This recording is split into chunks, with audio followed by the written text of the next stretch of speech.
Sementara itu, ratusan kerama menghadiri persembahyangan pada puncak Piodalan Purnama Kapat di Padma 3 Pura Penataran Agung Besakih siang tadi.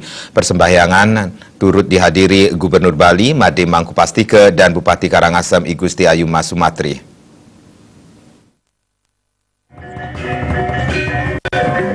Meski berada di zona merah pasca meningkatnya status gunung yang hingga kini masih level awas tidak menyurutkan semangat warga dan pengayah untuk ngaturang bakti serangkaian puncak Piodalan Purnama Kapat di Padma 3 Pura Penataran Agung Besakih siang tadi. Pemangku Pura Penataran Agung Besakih Gusti Mangkujana menuturkan, upacara rutin setiap Purnama Kapat ini bertujuan untuk memohon keselamatan serta sebagai ucapan syukur atas segala anugerah dan berkah yang diberikan Ida Sang Hyang Widiwasa kepada umatnya. Rangkaian upacara dilaksanakan seperti biasa, seperti tahun-tahun sebelumnya, dengan pemujaan oleh Sulinggih Siwa Buddha dan diiringi tari wali yakni wayang lemah dan topeng sidakarya. Hanya saja warga yang hadir sebagian besar merupakan warga asli Besakih yang usai persembahyangan baik di Pura Penataran Agung, pedarman maupun rumah masing-masing akan kembali ke tempat yang lebih aman yakni di pos pengungsian. Sementara untuk umat lainnya mengikuti anjuran yang disampaikan sebelumnya yakni melaksanakan persembahyangan dari tempat masing-masing baik Merajan, Pura maupun Kayangan 3.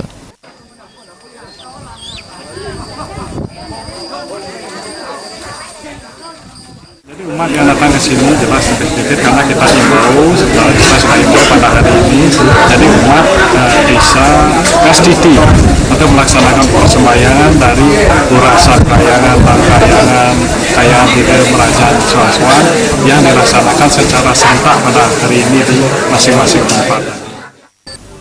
Sementara Gubernur Bali yang turut menghadiri persembahyangan berharap semoga dengan doa yang tulus dan suci semua warga, apa yang menjadi ujian dari Ida Sang Hyang Widiwasa bisa dilewati dan tertanggulangi dengan baik, serta semua diberikan keselamatan.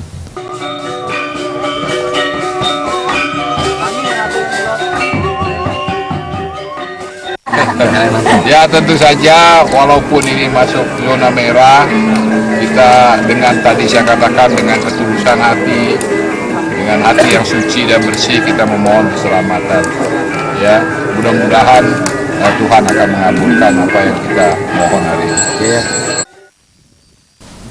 Selain di Pura Penataran Agung Besakih, umat Hindu secara serempak juga melakukan persembahyangan bersama dari tempat masing-masing bertepatan dengan Purnama Kapat ini.